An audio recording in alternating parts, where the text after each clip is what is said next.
الحمد لله رب العالمين والصلاة والسلام على سيد المرسلين أما بعد فأعوذ بالله من الشيطان الرجيم بسم الله الرحمن الرحيم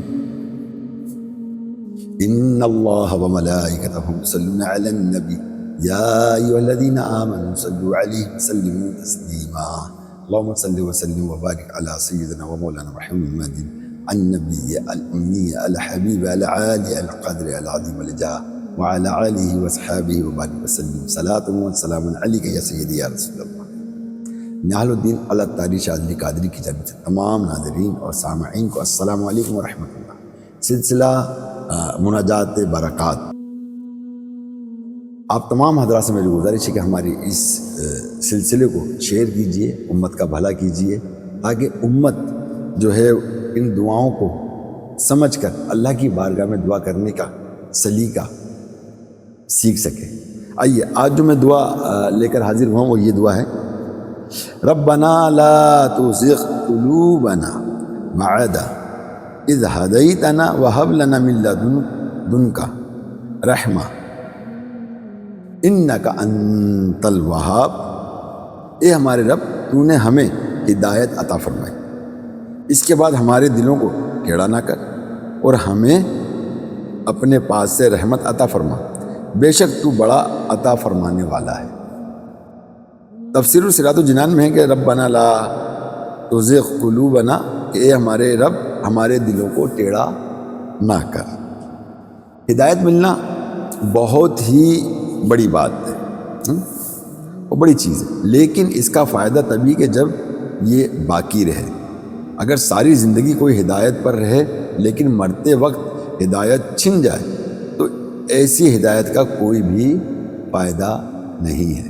اس لیے دعا کرنی چاہیے اللہ تعالیٰ کی بارگاہ میں، یا اللہ اگر ہم نماز پڑھتے تو اس میں استقامت عطا فرما، یا اللہ تیرا ذکر اذکار کرتے اس میں استقامت عطا فرما، یا اللہ ہم شریعت پر عمل کرتے ہوئے تیرے محبوب کی سنت پر عمل کرتے ہیں، اس پہ ہمیں استقامت عطا فرما۔ ہر ایک نیک کام کو بتدریج کرنے کی قوت، طاقت، استقامت ہمیں عطا فرما، یہ اللہ کی بارگاہ میں دعا کرنا چاہیے۔ چلیے اس حوالے سے حضرت سہل بن سعد رضی اللہ تعالیٰ عنہ سے روایت ہے کہ رسول اللہ صلی اللہ تعالیٰ علیہ وآلہ وسلم نے ارشاد فرمایا انما العمل بالخواتیم، کہ اعمال کا دار و مدار خاتمے پر ہے، یعنی اعمال کا دار و مدار جو خاتمے پر ہے، اس لیے بڑے سے بڑے مومن بھی اپنے خاتمے کے بارے میں خوف کرتا رہے، لمحہ بھر کے لیے بھی برے خاتمے سے بے خوف نہ ہو۔ اس آیت مبارکہ کا باکثرت پڑھتے رہنا، یعنی اس دعا کا باکثرت پڑھتے رہنا، یعنی یہ دعا مانگتے رہنا بھی خاتمہ بالخیر کے لیے ہمارے لیے انتہائی مفید ہے۔ اور دیکھیے پیارے محترم اسلام بھائیو کہ دیکھیے ہمیں اپنے برے خاتمے کے خوف سے ہمیشہ خوف زدہ رہنا چاہیے۔ اور دیکھیے کوئی کسی نہ کسی وجہ سے جو نا برے خاتمے کا جو ہے نا کے ماحول میں گرفتار ہو جاتا ہے، اور مرتے وقت وہ اس کو کلمہ بھی نصیب نہیں ہوتا بلکہ کفریہ کلمہ بک کے جو ہے نا دنیا سے چلا جاتا۔ اور دیکھیے کہ اللہ تبارک و تعالیٰ ارشاد فرماتا ہے کہ یا ایھا الذین آمنوا اتقوا اللہ حق تقاتہ ولا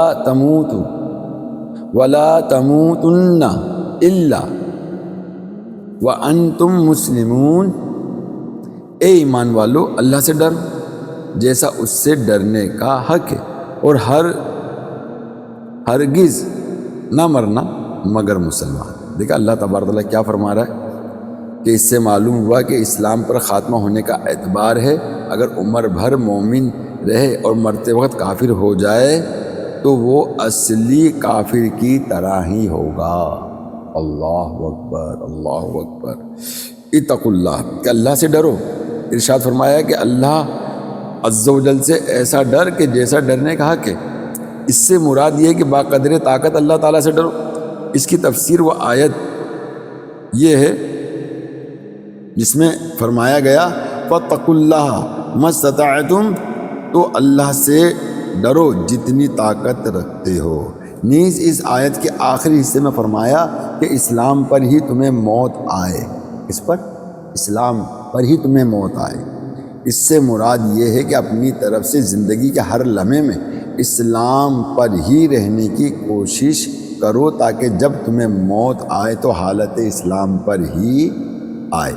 تو پتہ لگا پیارے اسلام بھائی، اگر اسلام کی حالت پر موت آئے، اس کی بھی توجہ اللہ تبارک و تعالیٰ نے قرآن مجید میں ہم سے ارشاد فرما دی کہ مرو تو مسلمان ہو کے مرو، ایمان لے کر مرو، ایسا نہیں کہ ایمان سے ہاتھ دھو بیٹھو، ہے نا، ہاتھ دھو بیٹھو۔ تو لہٰذا ہمیں جو نا مطلب یہ کہ اپنے جو نامہ اعمال ہیں ان کی حفاظت کرنا ہمارے لیے بہت ضروری ہے۔ اور دنیا کی لذتوں کی وجہ سے نا یہ ہم لوگوں کی جو لائن ہے وہ تبدیل ہو سکتی ہے، ہم ایک ٹھکانے پہ نہیں رہ سکتے۔ تو ہمیں ان راستوں پہ چلنا چاہیے کہ جہاں سے ہماری پٹری چینج نہ ہو۔ اب مثال کے طور پر میں آپ کو ایک بات بتاتا ہوں کہ اگر کوئی ایک شخص ہے، وہ ایک شیخ ہے نا، اور اگر اس نے شریعت کو مطلب پامال کر رکھا ہے اور خواتین اور مرد ایک ساتھ ہی موجود ہیں، اور مطلب یہ ہے کہ ان سے گفتگو بھی ہو رہی ہے، ان سے بات چیت بھی ہو رہی ہے، ان سے ملاقاتیں بھی ہو رہی ہیں، اور ان سے جو نا وہ ہر طرح کی بات ہو رہی ہے۔ اب پتہ ہے جب خواتین جو ہوتی ہیں مطلب اس میں جوان بھی ہیں تو بوڑھی بھی ہیں، ہر طرح سے، تو ظاہر ہے کہ انسان کے اندر ایک نفس ہے نا، تو دل جو نا وہ للچاتا ہے انسان کا، یہ نہیں کہ نہیں وہ ظاہر کرے یا نہ کرے، مگر جو دل کے حالات ہیں وہ تبدیل ہو سکتے ہیں۔ تو اس لیے پردے کا بھی شرعی حکم ہے کہ ان سے پردہ رہنا چاہیے۔ خاص کر وہ لوگ زیادہ احتیاط کریں گے جو روحانی کام کرتے ہیں، جو عملیات والا کام کرتے ہیں، لوگوں کا علاج کرتے ہیں۔ تو اکثر یہی سننے میں آیا کہ جو یہ لوگ علاج کرتے ہیں نا، یہ کسی کا علاج کرتے کرتے ہوئے نا کسی کو اپنی بیوی بنا لیتے ہیں۔ اب میں آپ کو کیا بتاؤں، بہت سارے ایسے واقعات ہیں نا۔ تو کہنے کا مقصد یہ پیارے محترم اسلام بھائیو کہ احتیاط کریں، اگر احتیاط نہیں کریں گے تو خطرے میں آ جائیں گے، ایمان بھی جائے گا۔ ہاں، تو لہٰذا یہ کہ ان کا جتنا بھی کام اگر کرنا ہو تو شریعت کی حد پار کیے بغیر کام کیا جائے گا۔ اور یہی ظاہر ہے کہ شیخ کے لیے میں ضروری، اب جیسے میں نے بتایا نا کہ بڑے سے بڑے مومن کو بھی مطلب برے خاتمے کے حوالے سے ڈرنا چاہیے کہ اس پٹری پہ نہ چلے جہاں پر یہ خطرہ ہو، اپنی لائن پر ہی چلے۔ وہ تبدیل اسی صورت میں ہوگی جب ہم اس طرف آئیں گے جہاں ہم ہیجان میں طوفان بدتمیزی پیدا کر کے دوسری طرف نکل جائیں گے۔ تو اللہ تعالیٰ بہرحال ہمیں محفوظ عطا فرمائے۔ آئیے ایک حدیث مبارکہ انہی حوالوں سے میں بیان کرتا ہوں، اس کو سنیے تاکہ ہم ہدایت اور ایمان کے خاتمے پر استقامت حاصل کرنے کے لیے حضور علیہ الصلاۃ والسلام کی تنبیہ کی ہوئی گفتگو کو سنتے ہیں کہ حضرت علی المرتضیٰ شیر خدا کرم اللہ وجہہ الکریم سے روایت ہے کہ تاجدار مدینہ صلی اللہ علیہ وآلہ وسلم نے ارشاد فرمایا کہ ان قریب ایک فتنہ برپا ہوگا۔ میں نے عرض کیا کہ یا رسول اللہ صلی اللہ علیہ وسلم اس سے بچنے کا طریقہ کیا ہے؟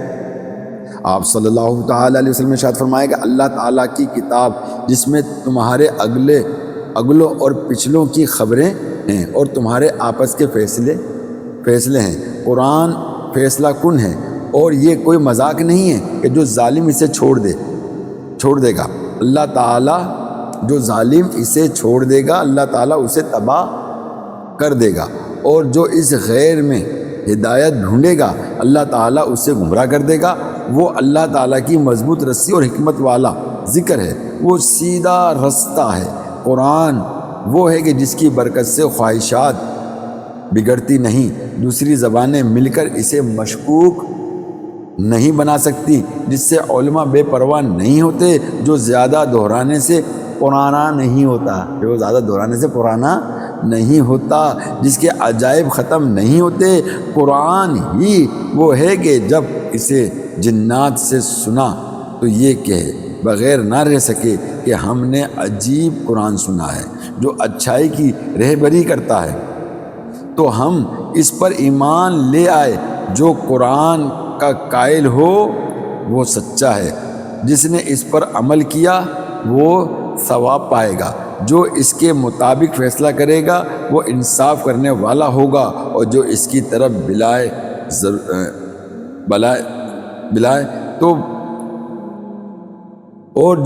طرف بلائے تو ضرور وہ سیدھی راہ کی طرف بلایا گیا۔ دیکھا میرے میٹھے محترم اسلام بھائیو، کہ الحمدللہ کہ قرآن پاک کی یہ آیت مبارکہ جو ایک دعا کی صورت میں ہمارے سامنے موجود ہے، ربنا لا تزغ قلوبنا بعد اذ ہدیتنا وہب لنا من لدنک رحمہ انک انت الوہاب، کہ یہ ہماری ایمان کی حفاظت کے لیے، یہ دعا ہمیں ہماری بخشش و مغفرت کے لیے، یہ دعا نیکیوں میں استقامت حاصل کرنے کے لیے انتہائی مفید ہے۔ اللہ تبارک و تعالیٰ آپ کو مجھ کو عمل کرنے کی توفیق عطا فرمائے۔ السلام علیکم ورحمۃ اللہ۔